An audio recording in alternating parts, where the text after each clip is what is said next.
Баршаңызға сәлем, сіздермен Мадина, менің арнама қош келдіңіздер. Бүгін біз сіздермен осындай күріш қосылып жасалатын өте дәмді ерекше тойымды қыстық салат дайындайтын боламыз.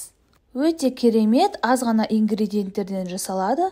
Видеоны соңына дейін өткізбей қараңыздар.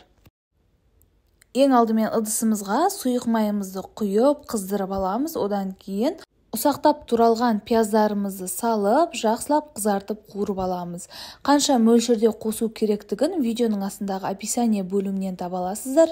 Пиязды 5-10 минут аралығында жақсылап қуырып аламыз. Одан кейін үстіне осылай ұсақтап туралған қызыл болгар бұрышын қосамыз. Оны да жақсылап араластырамыз. Міндетті түрде қызыл түрін пайдаланыңыздар, сол кезде салатымыздың түсі де әдемі болып шығады. Жақсылап тағы да 4-5 минут аралығында осылай жақсылап қуырып аламыз. Қатты отта қуырамыз, қайта-қайта араластырып қозғап тұруды ұмытпаңыздар. Келесі кезекте оның үстінен үккіштен өткізілген сәбізімізді салып, тағы да жақсылап қуырамыз. Жақсы қуырылған сәбіздеріміз көлемі 2-3 есеге дейін кішірейеді. Бастысы сәбіздеріңіз тірі болып тұрмауы қажет. Жақсылап араластырып қуырып алыңыздар. Достар, егер салаттың видео рецепті ұнаса, достарыңызбен поделиться батырмасын басып, әлеуметтік желіде бөлісіп отыруды ұмытпаңыздар. Лайк басып, коммент қалдырыңыздар. Келесі кезекте оның үстіне ет тартқыштан өткізілген қызанағымызды құямыз. Ақырында асықпай құйып алыңыздар. Одан кейін тағы да жақсылап араластырамыз. Астынан үстіне қарай қатты отта бір қайнағанша ұстайтын боламыз. Міндетті түрде араластырып отыруды ұмытпаңыздар, өйткені қою бөлігі астына түсіп, сұйығы бетіне шығып, асты күйіп кетуі мүмкін. Сондықтан жиі араластырып отырамыз. Осылай біздің салатымыз қайнап шығады. Тағы да бір жақсылап араластырамыз да алдын ала жуылып тазаланған күрішімізді үстіне салатын боламыз. Тек қана 2-3 рет тазалап жуып алсаңыздар жеткілікті. Пісірудің қажеті жоқ.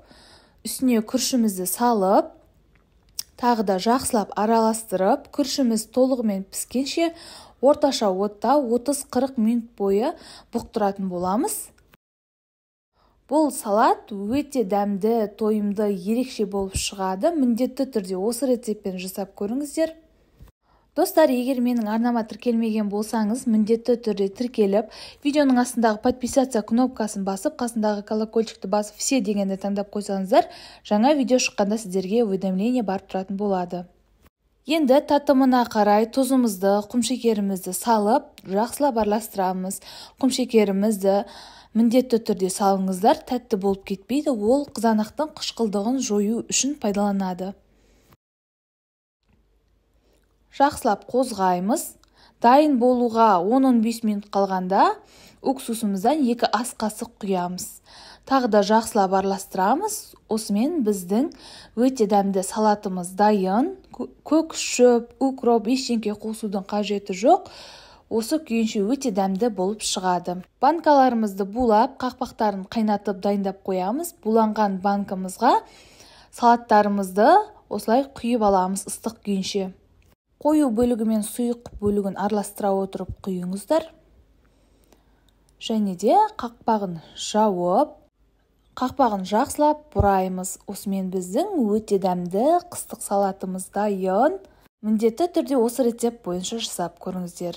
Астарыңыз дәмді болсын. Сіздермен болған Мадина. Келесі видеода кездескенше.